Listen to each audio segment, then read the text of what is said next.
and welcome to Dungeons and Drama Nerds. I'm Percy Hornak here with Todd. Hey there. And Nick. Hello. And this week we'll be discussing the different storytelling mechanics used in Apocalypse World. So first we wanted to go over just a few of the specific mechanics that are unique to this game and explain them a little bit in more depth, because obviously we use them in the actual play Irremediably Home campaign, but it might be good to just highlight them. Starting with the way that Apocalypse World gameplay is structured is as a series of character moves. Some examples are to go aggro, which is the sort of combat move, read a sitch, which is getting information about a situation that you're in, seize by force, things like that. They all have very fun names. But a thing that I like about the move system in Apocalypse World is that a lot of them are driven largely by asking questions of the MC about your environment or about an NPC's motivations. Like, it's a lot about getting information that can feed decision making in character, as opposed to roll to hit or make an investigation check or things like that. Like, it's more of an exchange of information as opposed to meeting a threshold and then receiving the information that the DM is choosing to give to you. Yeah, and when you use moves are kind of the only times that you roll in the game.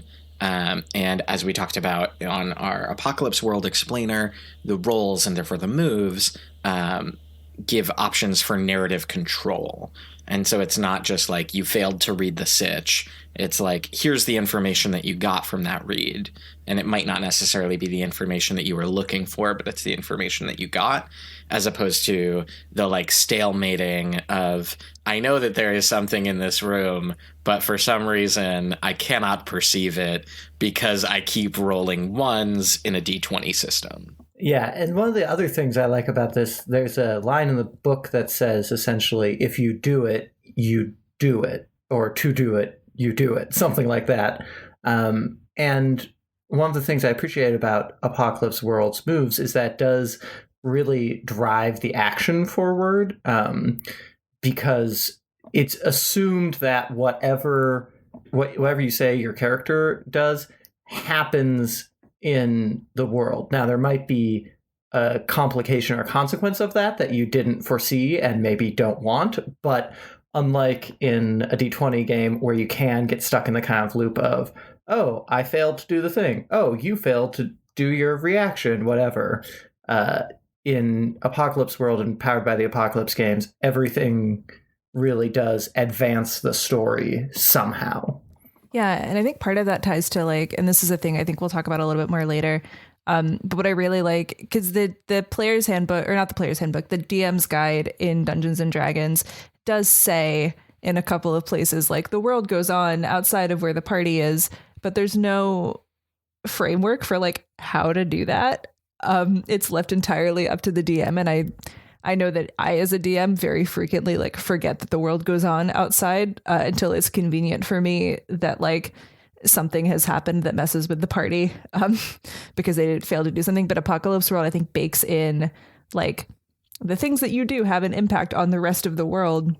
But the rest of the world has their, like, every other character, every NPC has their own motivations and their own objectives and things that they want, that you aren't aware of, and everything you do has an impact and has consequences. So even if even just the act of like pressing someone for information or trying to manipulate them will have a consequence. Yeah, as a result of like failing a roll, has direct narrative consequences on you, as opposed to just like you don't get the information that you wanted.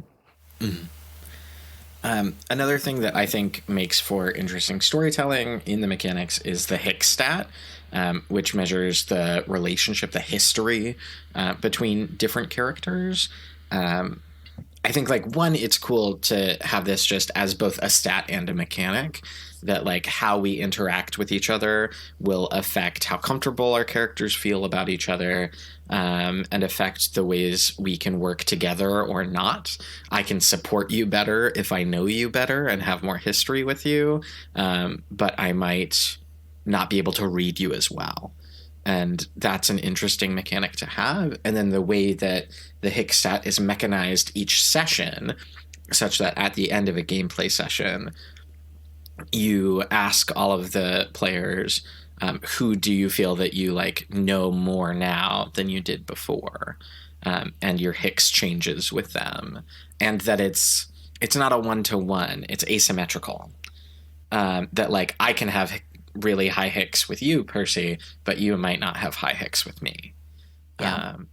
I think is really interesting in both like the mechanics of it, but the way it underlines different relationships between characters and how, yes, I might have something with you that you don't necessarily perceive as having with me, or the other way around. And I remember in the session 0 process of us doing the Hicks, it was really, really helpful in terms of like making decisions about how I felt about other characters. Like it just, even if it didn't, and I don't think it ever did. I don't think any of us ever rolled support for anybody else ever. But it was really useful going into the game with a really solid idea of like, okay, I trust this person. I have this kind of relationship with this character.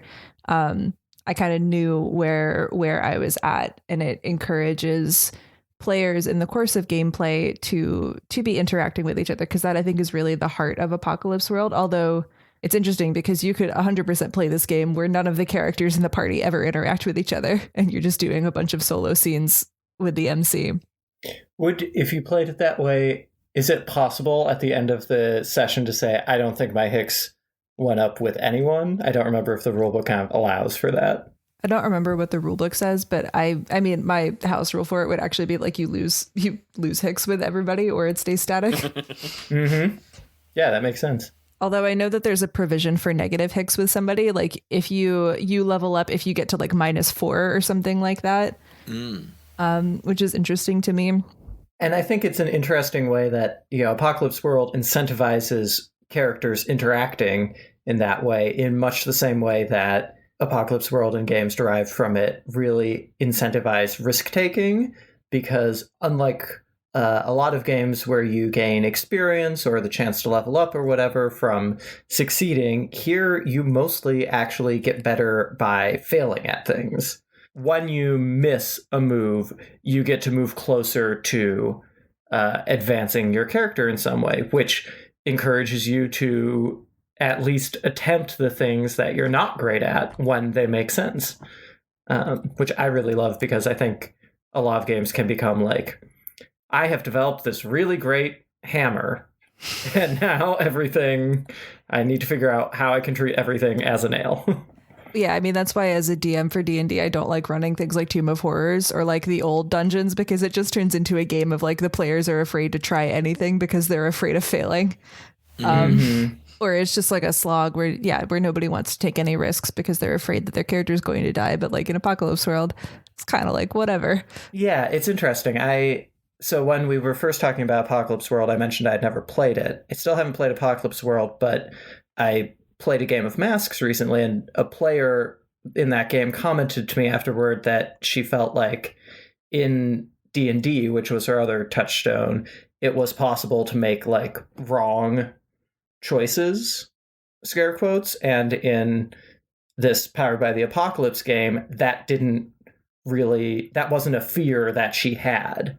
I wonder if it's just that kind of reward mechanic for failure that ameliorates that, or if there's something else at play there. I don't know. Well, I think that there's also something about, I was reading this book, the Tabletop RPG Design in Theory and Practice, which talks about both like the rewards and the things that we incentivize through play. Like, how do we incentivize taking risk? How do we incentivize advancing your character in these ways? And I think that like Vincent and Mackay Baker have built into this game and this system a way that it like encourages player interaction, encourages narrative agency, and encourages risk taking all at the same time, which I think are things that you could point at something like D&D, which this game in many ways feels like a response to, as not necessarily doing well. Like, it doesn't necessarily say we should make interesting narrative choices. It says, here's the best way to kill a goblin, And I think that's fine coming from a wargaming background. But I think what Vincent and McKay Baker are doing here is trying to make a very narrative focused game and thinking very clearly after a lot of trial and error, how do we incentivize that through play and not just these are the types of games I want to be playing, but how do we bake that in? And I think that's what's really interesting about Apocalypse World. It's interesting to me just to observe that I feel like in the D20 gaming world, people have moved away from using experience points. To milestone leveling. Right. Yeah. People have moved to what a lot of people call milestone leveling, which is basically, when you reach a certain point in the story, you just let everybody level up. Now, D&D's, there are good reasons for that, given what D&D traditionally awards experience points for, but it is, kind of the older version of the system encouraged GMs to give out experience points for things like role-playing, and there's no reason you couldn't, say, I'm going to give out experience when you attempt something that your character is not normally comfortable with or good at. It's just, I just kind of had a brainwave moment when I realized, Apocalypse World actually does have that very mechanical experience point system in there, despite being a more quote unquote narrative game than Dungeons and Dragons. Yeah, I mean, I think my read on Apocalypse World is also that it is so largely it's just a really long negotiation between you and the MC about who gets to say what happens and what works and what doesn't. But it's also a thing that you build together. It is a world that you have created collaboratively, and the game is really open-ended in the handbook about you decide what kind of apocalypse happened. You decide how long ago it was. You decide what settlements are still there. You decide what resources are available. All of this stuff is open to the group to decide. And it's very, very strongly encouraged that the MC come in with absolutely nothing, or at the very least, nothing more than just a very sparse framework of this is what I think might be what the world is. But yeah, the handbook is really, really open-ended and leaves a lot of things up to interpretation, which I would argue is sometimes really cool and freeing and helpful, getting to decide what the world looks like and what the characters' relationship to each other is collaboratively at the table, and is sometimes less helpful. Well, and it also something that you could kind of do in D&D if you wanted to, but Vincent and McKay Baker also encourage a home brewing. There's a point at which you can make your own moves, and there's a point at which you can take a move from someone else's playbook just because that fits the thing that you're doing with your character. And I think that open-endedness and willingness to be defined and redefined allows for interesting choices. When your character's life becomes untenable, there is an option where you just stop play, you make a new character and that character is dead. But you could pick a new playbook. You could come back, but you're you have a -1 to all of your stats or things.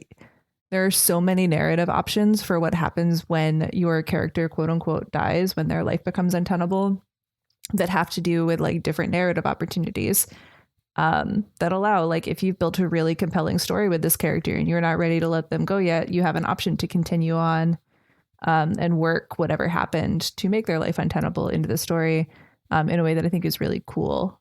But yeah, I mean, I think it's worth calling out a lot of discourse in the TTRPG community about improving D&D has to do with just applying PBTA rules to it, which I think is really, really funny. It's a lot of people who are well, D&D would be better if it did success and failure by degrees, and D&D would be a lot better if X, Y, and Z thing that happens to pop up in narratively focused games like Apocalypse World. Well, and it's funny to me, I just realized, I think that's often many, I think, critics of D&D and advocates of Powered by the Apocalypse games cast D&D as burdened by its rules, and Powered by the Apocalypse games as more kind of open-ended and narratively friendly. But I actually think in many ways the difference is more of quality than quantity, because Powered by the Apocalypse games are actually very rules fixed. They're very rules. They're very, very rules. The rules are actually very tight. I guess that's what I want to say. Mm-hmm. They give very, very specific choices, for example, for what happens on those degrees of success and failure. Mm-hmm. It's not like a wide open story game. It's actually very tight. There's just a lot fewer numbers and there's a lot less granularity in them. That makes sense. I agree with this hot take. I don't know if that's a hot take exactly, but I agree with this take.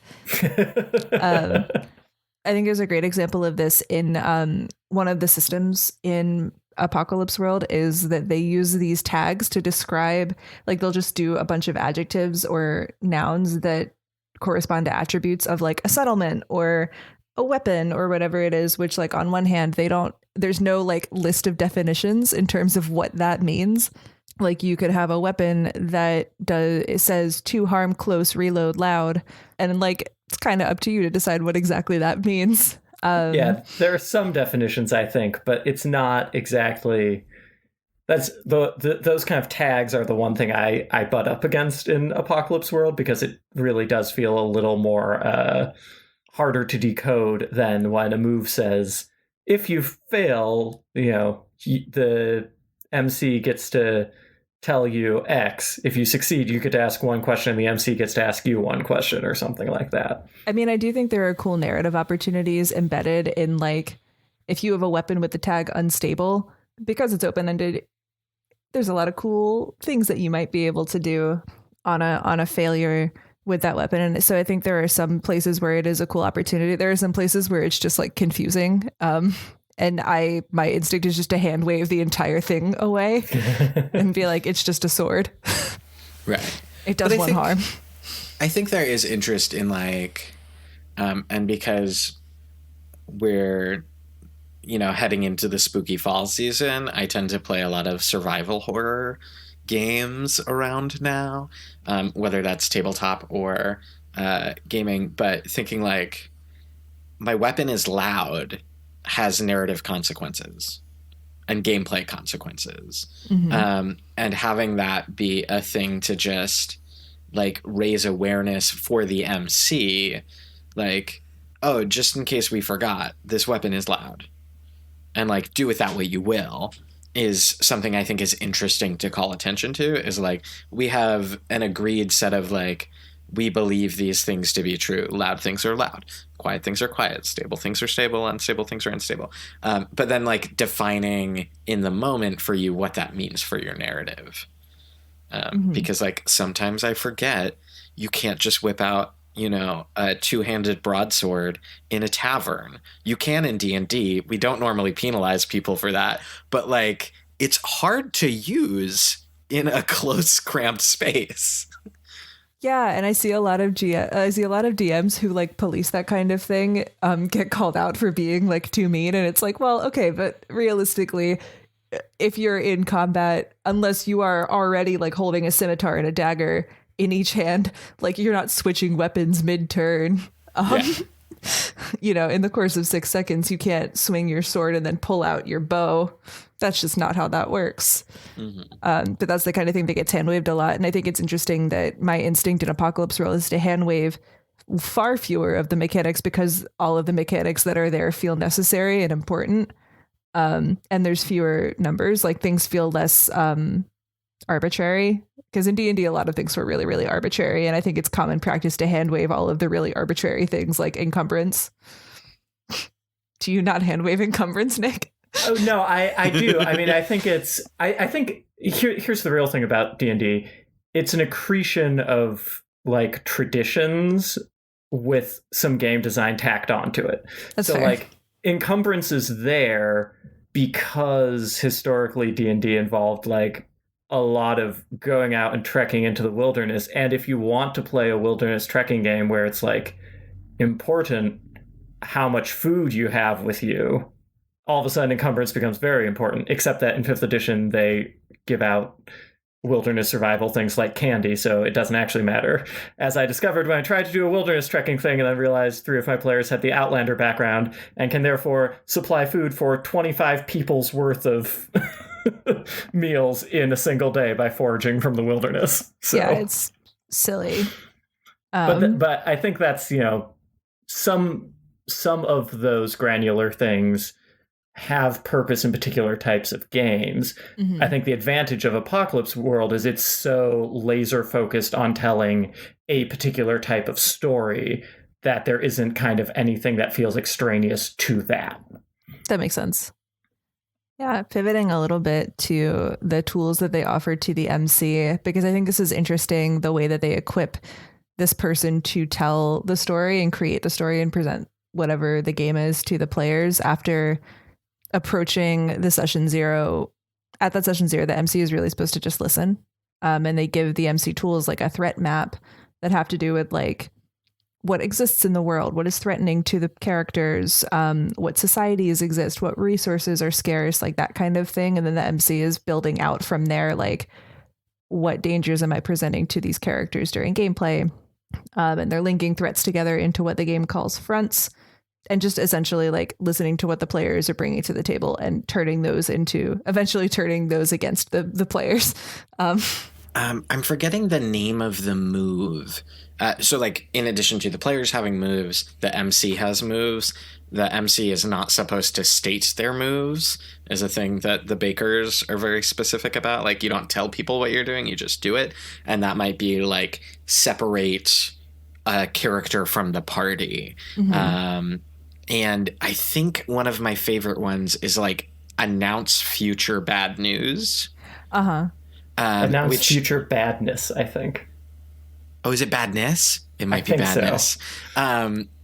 And it's supposed to continually remind your characters, like, the world is ever evolving. There are things that are going on. Just because you decided you didn't want to examine the smoke clouds on the horizon, which is an image they use literally in this moment in the book, doesn't mean that the fires aren't still raging. Like, it doesn't mean that things aren't going to keep coming toward you just because you decided you wanted to, like, go over here and, like, pet someone's dog. Like, that's great that you wanted to do that, and there's narrative that we can find in there. But also, the world is still dangerous, and the world is still coming for you, is, I think, very interesting in terms of directly supplying to the MC or the DM instead of like, here's some monsters you could throw at them. Yeah. Well, I like, because the handbook gives the MC a quote unquote agenda, which is make Apocalypse World seem real, make the player characters' lives not boring, play to find out what happens, which I think is a great summary of the philosophy of this game, which is essentially like, you don't already know what's going to happen as the MC because you're building that based off of what everybody else is giving to you and how they respond. But also, yeah, like you're supposed to fuck with them, not to put too fine a point on it. Well, and they also specifically say interesting and say that interesting doesn't always mean good. Yeah. Which I liked. Yeah, because I mean, it is the apocalypse. Yes. I've been very impressed, too, with the sort of narrative design technique of the MC's moves. I had been initially a little bit skeptical of them because they seemed restraining to me as a GM, but they actually are very good at triggering responses from players in a way that's, you know, when you kind of trust the structure and let yourself go with it and be like, okay, every time I have the opportunity to make a move, I must do one of these things and not just anything I can pull out of my head. The set of things that they've given you to play with are actually very, very powerful for producing narrative. And I know for me as an MC, like in this environment where like you could do anything, it's incredibly helpful to have a list of like things that are sure to trigger a narrative response, as opposed to like, because I'm also a person who's not particularly great at role playing. Mm-hmm. So it's very helpful to be able to think in terms of narrative, like putting my dramaturg hat on, like being able to have these building blocks, these plot events, is really, really helpful to be able to plant those in, as opposed to having it be totally open-ended. I think the way that we are classically trained is perhaps a strong word here. But if you're looking at like a published D&D adventure or like the hints that they try to give you in the Dungeon Master's Guide, it's often very specific. Like once your players arrive at X destination or do Y thing, deliver them narrative Z. Whether that's like someone monologuing or like you catch the fleeting image of 3 kobolds running through the rafters or something like that. Whereas this is so clearly designed to instigate your characters and your players to choose things, to make choices, and to drive the story forward, as opposed to like, oh god, like I feel like sometimes you deliver narrative in something like D&D and it causes your players to like suddenly think like, oh no, are we going to get into a big combat here? How do we game out what might happen on the other side of this door? And like on the other side of the door is like a person that wants to talk to them. Mm-hmm. Whereas this is clearly like, how do we just keep pushing them forward? How do we keep bringing them into making choices? Thinking about narrative in a slightly different way, a phrase that I see used frequently on the internet to describe Apocalypse World is that it's very cinematic. The storytelling is really cinematic, and I'm curious, as 3 theater makers, what we think about the cinematic nature of this game versus the ways in which it is kind of theatrical, or what those things mean. So one thing that just occurred to me while Todd was talking is that Apocalypse World, unlike Dungeons and Dragons, is very fine with having separate stories running simultaneously. I think the granularity of D20 games and the sort of focus on specialization, usually you have a party composed of people with different skill sets so that the party as a whole can kind of cover every skill set. I think that really incentivizes sticking together to the point where that's a trope, right? Like, don't split the party. In Apocalypse World, some of the MC's moves are things like separate them, capture someone, like divide the party deliberately. And that does kind of draw on, I think, the jump cut tradition in cinema of like, we can juggle these narratives simultaneously. And if we do that well, we'll not only get to see more stories, but we'll actually bring them together in a really satisfying way. Mm-hmm.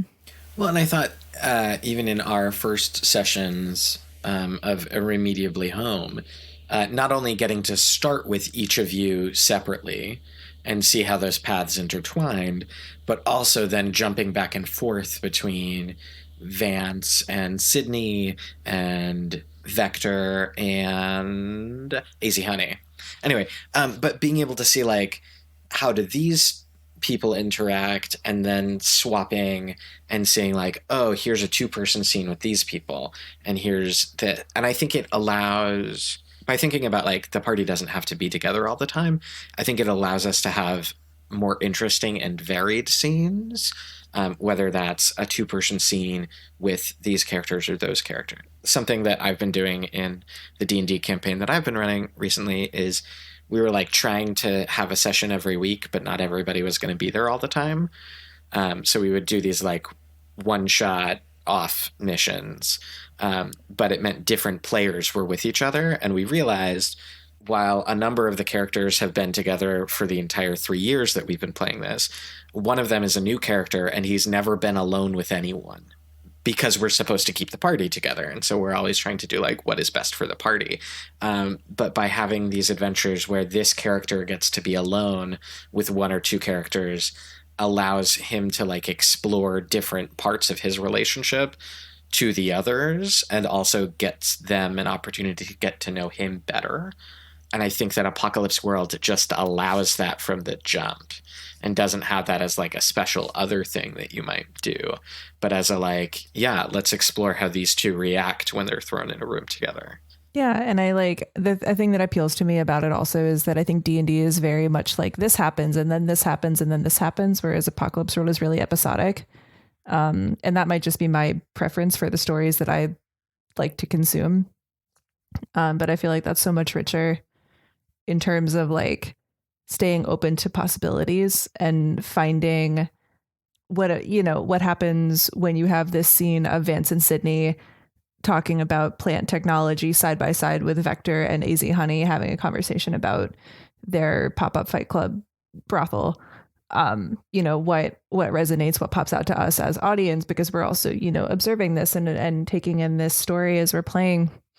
And I feel like it sparks a lot more than like we're on a railroad and, the stops are predetermined, and don't split the party. And I think I don't know if it's the way that it's easier to like switch back and forth between the two, but I feel like often when you do that in D&D, it feels like everything slows down, and it just like draws out certain moments or events. But I feel like during Apocalypse World, it allows you to like sit back and enjoy what's happening on the other scene, as opposed to just being like, I'm not in this scene right now. Because D&D is mostly a combat engine again. So you can't, like, if you split the party, your choices are either, if into Group A and Group B. If Group A gets into combat, that's like the meat of D&D, but takes forever. Or if they're in a social situation, unlike in Apocalypse World where you do have moves that will like propel the narrative forward for that, D&D just doesn't really do that as well. So it can, but I think it's harder to propel it's on the DM, narrative. It's not in the mechanics. Right, exactly. Yeah, it depends on your role playing and your kind of flexibility and thinking on your feet rather than the mechanics. Yeah, like there are instances of them doing this with great success in like Critical Role, but that's because they're a bunch of professional actors and the DM has a really strong sense of timing and like when is good to cut back and forth. That's not necessarily a thing that everybody has. Like that's not a common sense. So yeah, I think Apocalypse World is really built to accommodate that and can adapt to whatever it is that you are interested in exploring, whether it be a bunch of solo scenes or everybody hopping on the train and going somewhere together.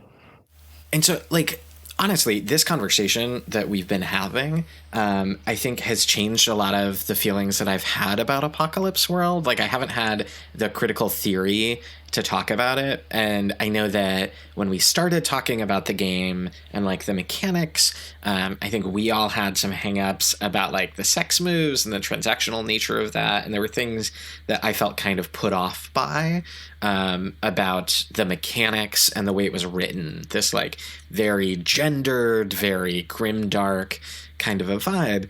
But now that we've really dug into like how the game makes the narrative work, I think this is something like Apocalypse World and Powered by the Apocalypse games are things that I actually want to dive into much more as a player. Like, I think that there's a lot of really interesting narrative choices that can be made. And so, like, while Apocalypse World might not be the game for me, it is clearly the progenitor of things that I would like to play, whether that's, masks and being a teenage superhero, or something that feels a little more Monster of the Week, or any of these other, like, genre and subgenre and tropes that allow you to make these big narrative choices.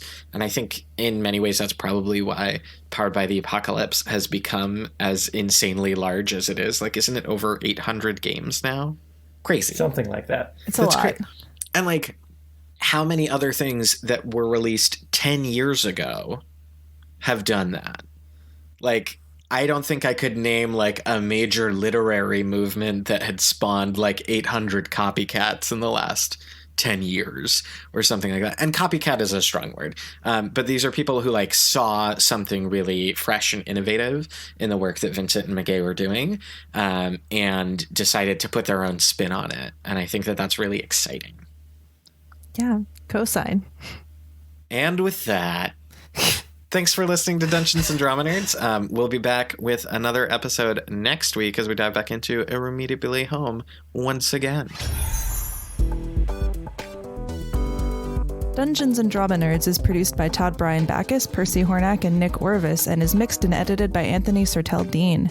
Find us on Facebook, Twitter, and Instagram at DN Drama Nerds. Check out cast bios on our website, dungeonsanddramanerds.com, and tune in next week for another episode of Dungeons and Drama Nerds.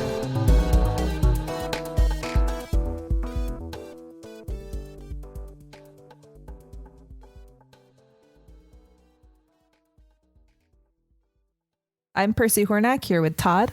Insert greeting here. God damn it. Did you think I wasn't going to do it? Did you think I was bluffing?